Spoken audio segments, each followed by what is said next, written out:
रेणु मिश्रा पुरानी कथा YouTube channel में आप सबों का स्वागत है। कहा जाता है कि जहाँ सुमति वहाँ संपत्ति नाना, जहाँ कुमति वहाँ विपत्ति निधाना। जिस घर में प्रेम है, सद्भावना है, सहयोग की भावना है, वहाँ पर लक्ष्मी अपना अधिक होकर के रहती हैं। और जहाँ हर हमेशा कला है वहाँ पर लक्ष्मी जी का मन नहीं लगता है, वहाँ पर लक्ष्मी जी आपके दरवाजे से लौट करके चली जाएगी।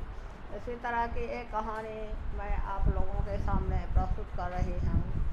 एक बूढ़ी थी, वह बहुत ही अच्छी बूढ़ी थी, बहुत होशियार थी, लेकिन बहुत ही गरीब थी। उनको अपना रहने के लिए ज़मीन नहीं था।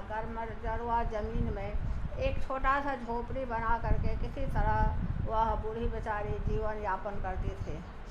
भोलेनाथ की कृपा उनको 3 लड़का हुआ। तीनों लड़का को बहुत अच्छा संस्कार दी, बहुत अच्छा संस्कार दी। तो शादी के टाइम में बूढ़ी को तो कोई सामर्थ्य नहीं था। बहुत अच्छा परिवार का अगुआ सब आ रहा था, राजा सब आ रहा था।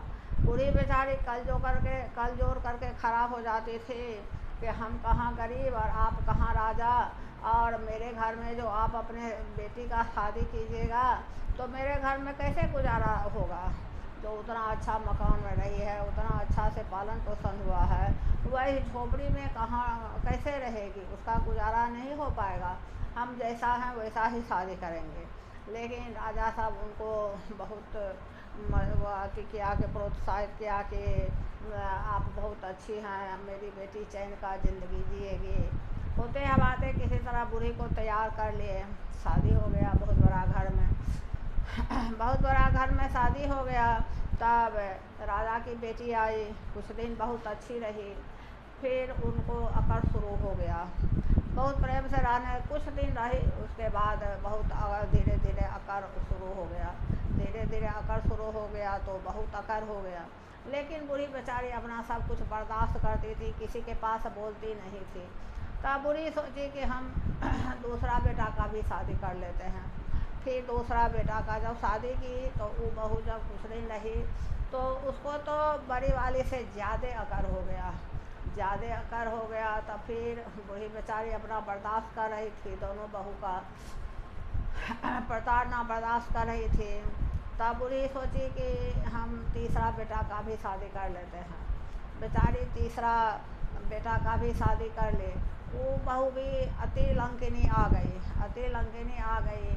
तब तीनों एक रोज़ हल्ला कर रही थी तो बूढ़ी बेचारी बोली कि तुम लोग को क्या कमी है, जो कमी है सो बोलो, हम पूरा करेंगे, लेकिन तुम लोग हल्ला नहीं करो। बड़ी वाली बहू बोली कि बुढ़िया तुमको सूझता नहीं है कि हम भर दिन काम करते हैं, हमको चैन नहीं मिलता है, अतः हम हल्ला नहीं करेंगे तो क्या करेंगे। तब बूढ़ी बेचारी बहुत अच्छी थी, वह बोली कि ठीक है, तुम जो काम करती हो वह काम मैं कर लिया करूँगी और तुम हल्ला नहीं करना। फिर दूसरी बहू जो थी वह भी हल्ला करना शुरू की। बूढ़ी बेचारी बोली, वह तो बहुत ही अच्छी थी, बूढ़ी बेचारी बोली कि अब तुमको क्या हो गया। वह बहू बोली कि हम भर दिन बर्तन मांजते रहते हैं, तुमको सूझता नहीं है बुढ़िया। बूढ़ी बेचारी बोली कि ठीक है, बर्तन मांजने का भी काम मैं कर लूँगी। फिर छोटी वाली जो थी वो हल्ला करना शुरू की। उसके पास गई बूढ़ी बेचारी, बोली कि अब तुमको क्या हो गया है। तो वह बोली कि हम भर दिन खाना बनाते रहते हैं, बुढ़िया तुमको सूझता नहीं है, हमारे पिताजी राजा हैं, इतना हमको दहेज दिए हैं और हम सबको खाना बनाने के लिए आए हैं। बूढ़ी बेचारी बोली कि ठीक है, हम खाना भी बना लिया करेंगे। तब बूढ़ी वो बहू बोली कि उतना से नहीं होगा बुढ़िया, हमको 5 बजे चाय मिल जाना चाहिए। बूढ़ी सोची अच्छा 5 बजे चाय दे देंगे, किसी तरह दे देना है, शांत रहना, परिवार को चलाना है तो बर्दाश्त करना है। बड़ी बहू का काम था झाड़ू बहारू करना, तो वह तो सबसे पहले हाथ उठा दी कि हम नहीं करेंगे। तो सबसे पहले बड़ी बहू के पास बूढ़ी गई थी। तो सवेरे उठ करके रात में बूढ़ी सब काम करती थी। बड़ी बहू का झाड़ू पोछा जो जितना था कर लेती थी। दूसरे का काम था बर्तन धोना, बर्तन धो लेती थी। तीसरे का काम था खाना बनाना, खाना बना लेती थी। इतना करते करते बूढ़ी थक गई, बेहोश होकर के गिर गई। बेहोश हो करके गिर गई। तब छोटकी जो थी वो अपना पैर पटकने लगी और बोली कि बुढ़िया तुम कुछ बोल करके गई थी चाय बनाने के लिए, तो बुढ़िया अभी तक हमको चाय नहीं दी है। बूढ़ी जब होश में आई तो बोली रुको बेटा, तो ठीक है हम तुमको चाय देते हैं। भाई रात बूढ़ी बेचारी अपना काम उम करती थी और बूढ़ी तीनों पुतों को बोलती थी कि तुमको जितना काम करवाना है हम कर देंगे और तुम लोग हल्ला नहीं करो, हल्ला करेगी तो लक्ष्मी जी मेरे यहाँ नहीं आएगी। लेकिन वो सबका आदत था हल्ला करने का। बूढ़ी अपना सब कुछ करके चली जाती थी अपना शिव चर्चा सुनने के लिए। शिव चर्चा सुनने के लिए तो एक दिन सब दिन बर्दाश्त करते करते तब एक दिन बहू सब बोली कि माँ जी हम भी शिव चर्चा में चलेंगे। बूढ़ी सोची कि हाँ, बूढ़ी बोली आते बहू बोली कि बुढ़िया तुम भर दिन कहाँ गायब रहती हो, तो चलो तुमको हम देखने जाएंगे। बूढ़ी बेचारी बहुत सीधी थी, बड़ी शांत स्वभाव की थी। वह बोली कि मैं कहाँ जाऊँगी, मैं शिव चर्चा में जाती हूँ। तो बहू सब बोली, बारी बारी से तीनों बहू बोली कि आज बुढ़िया को देखना है कि बुढ़िया प्रतिदिन कहाँ जाती है। बस बुढ़िया गई शिव चर्चा में। पीछे से बड़ी बहू थी, उसके बाद बीच वाली थी, उसके बाद छोटी वाली थी। बूढ़ी गई शिव चर्चा में। शिव चर्चा करने लगी और बोलने लगी कि बहू का यही कहानी जो है, जितना कहानी मैं सुनाई हूँ वही कहानी रिपीट करके जो बूढ़ी पर हो रहा था, जो बहू सब प्रताड़ित कर रही थी, वही बात बूढ़ी कह रही थी। और जब रास्ते में तीनों बहू जा रही थी तो लोग सब कहता था बूढ़ी को कि आपकी बहू बहुत अच्छी है, आपकी बहू बहुत अच्छी है। बुढ़िया को बहू सबको आश्चर्य लग रहा था कि हम बूढ़ी को इतना प्रताड़ित करते हैं फिर भी हमको सब अच्छी है कहती है, और ज़्यादा प्रताड़ित करेंगे तो और ज़्यादा हम लोग का प्रशंसा होगा। मन ही मन अपना सोच रही थी तीनों बहू। बस शिव चर्चा में यह कहानी जो था, अपना नाम लेकर के नहीं दूसरे का नाम लेकर के बूढ़ी कहना शुरू की कि ऐसे ऐसे बूढ़ी थी और उनको 3 बहू थी, जितना हम सुनाए हैं वही कहानी कहने लगी। जब कहानी कहने लगी तो बड़ी बहू सोची अरे हम ही ना बुढ़िया को झाड़ू पोछा करने के लिए कहते हैं, हम ही करवाते हैं, हम ही को बुढ़िया गा रही है और यह हमको अंदर ही अंदर बदुआ दे रही है। इसका बदुआ लेना हमको अच्छा नहीं रहेगा, इस बुढ़िया से हम बदुआ नहीं लेंगे। जब आई सोची बड़ी बहू कि घर जाएंगे तब बुढ़िया से माफ़ी मांगेंगे और जितना झाड़ू पोछा वाला काम है सो हम अपने करेंगे।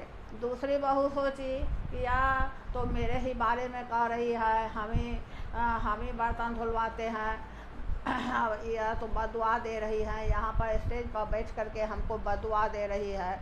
फिर हम ऐसा गलती नहीं करेंगे, हम जाते हैं बूढ़ी का पैर पकड़ करके हम माफ़ी मांगेंगे और उनका अंगूठा धो करके हम पिएंगे कि हम लोग इतना प्रताड़ित किए और यह बर्दाश्त करती रही और हम लोग पाप का बोझा ढोते रहे।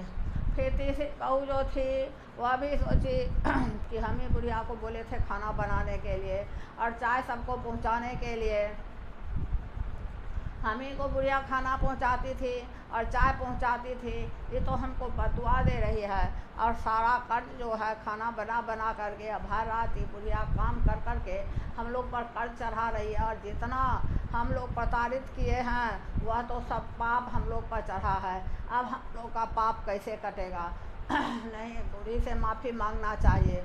तीनों बहू सोच रही थी कि कब शिव चर्चा समाप्त होगा कि हम लोग घर जाएंगे और बूढ़ी से माफ़ी मांगेंगे और यह जो हमको बदुआ देती है बदुआ देना बंद करेगी और यह जो इतना काम करके हम लोग पर जो कर्ज चढ़ाती है वह कर्ज से हमको मुक्ति दिलाएगी। आइए सब शिव चर्चा समाप्त हुआ। शिव चर्चा समाप्त हुआ तब प्रसादी लेकर के चारों सास बहू आई और तीनों बहू जो थी तो बूढ़ी के पैर पर गिर गई और बोली कि माँ जी हम लोग समझते नहीं थे, हम लोग को माफ़ कीजिए, हम लोग को बदुआ नहीं दीजिए, हम लोग मेल मिलाप से रहेंगे। जब मेल मिलाप से सब रहने लगा तब फिर गांव वाला को आश्चर्य लगा और एक दूसरे को उपमा देने लगे कि अमुक बूढ़ी जो है वह कितना अच्छा से अपने बहू को रखती है। दोस्तों, जहाँ सुमति है, सद्भावना है, सहयोग है, वहाँ लक्ष्मी जी आती है। आपस में मिलकर के रहना चाहिए। सबको एक भाव से देखना चाहिए। गार्जियन का कर्तव्य है कि एक नज़र से देखना चाहिए, ऐसा काम करे कि घर में कलह नहीं हो। इसी तरह की कहानी के साथ मैं फिर आप लोगों के समक्ष प्रस्तुत होंगी। अगर मेरा कहानी आपको अच्छा लगता है तो मेरे चैनल को सब्सक्राइब कर दीजिएगा, लाइक कर दीजिएगा, कमेंट कर दीजिएगा। धन्यवाद।